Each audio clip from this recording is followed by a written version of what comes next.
ఈరోజు కూటమి ప్రభుత్వం ఈ రాష్ట్ర ప్రజలకు దగా మోసం వెన్నుపోటు పొడిచిందో దానికి నిదర్శనంగా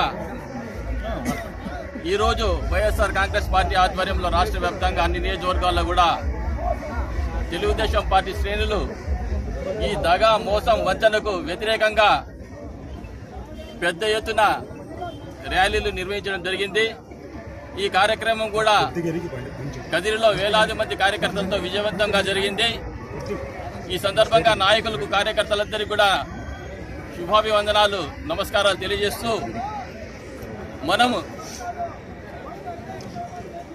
చంద్రబాబు నాయుడు యొక్క పరిపాలన, వైఎస్ జగన్మోహన్ రెడ్డి గారి యొక్క పరిపాలనకు మనము డిఫరెన్స్ కనుక ప్రజలకు చెప్తే 2019 నుండి 2024 వరకు మన ప్రీతమ నాయకులు ముఖ్యమంత్రిగా జగన్మోహన్ రెడ్డి గారు ఉన్నప్పుడు ఆయనైతే ఏవైతే చెప్పారో హామీలు నవరత్నాల రూపంలో ఈ రాష్ట్ర ప్రజలకు డీబీటీ ద్వారా దాదాపు 5 సంవత్సరాల కాలంలో 2,53,000 కోట్ల రూపాయలు బటన్ నొక్కి రాష్ట్రంలోని పేద బడుగు బలహీన మహిళా మైనార్టీ అందరి లబ్ధిదారులందరికీ కూడా క్రమం తప్పుకోకుండా వేయడం జరిగింది. అదేవిధంగా నాన్ డీబీటీ ద్వారా 1,84,000 కోట్ల రూపాయలు ఇవ్వడం జరిగింది. మొత్తానికి 5 సంవత్సరాల కాలంలో మన రాష్ట్రంలో అప్పుడు కరోనా ఉండి మనకు నిధులు తక్కువగా ఉన్నా కూడా పేద ప్రజలను ఆదుకోవాలని చెప్పి క్రమం తప్పుకోకుండా దాదాపు 4,53,000 కోట్ల రూపాయలు డీబీటీ నాన్ డీబీటీ ద్వారా ఈ రాష్ట్ర ప్రజలకు అందించడం జరిగింది.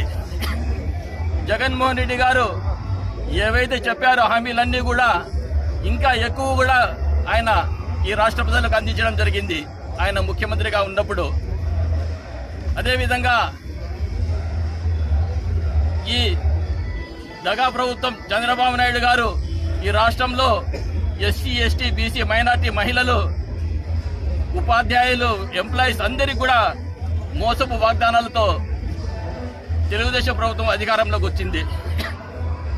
జగన్మోహన్ రెడ్డి గారు ముఖ్యమంత్రిగా ఉన్నప్పుడు ముఖ్యంగా మనం గుర్తుపెట్టుకోవాల్సింది ఈ రాష్ట్రంలో ఉన్న ఎంప్లాయీస్ అందరూ గుర్తుపెట్టుకోవాల్సింది దాదాపు ఈ రాష్ట్రంలో 90 లక్షలకు పైగా ఉద్యోగస్తులు ఉంటే వాళ్లకు జగన్మోహన్ రెడ్డి గారు ముఖ్యమంత్రి అయిన వెంటనే 27% ఐఆర్ ఇవ్వడం జరిగింది. దాని తర్వాత 11వ పీఆర్సీ రూపంలో 23% ఉద్యోగస్తులకు ఇచ్చారు. అదేవిధంగా డిఏలు కూడా ఇచ్చారు.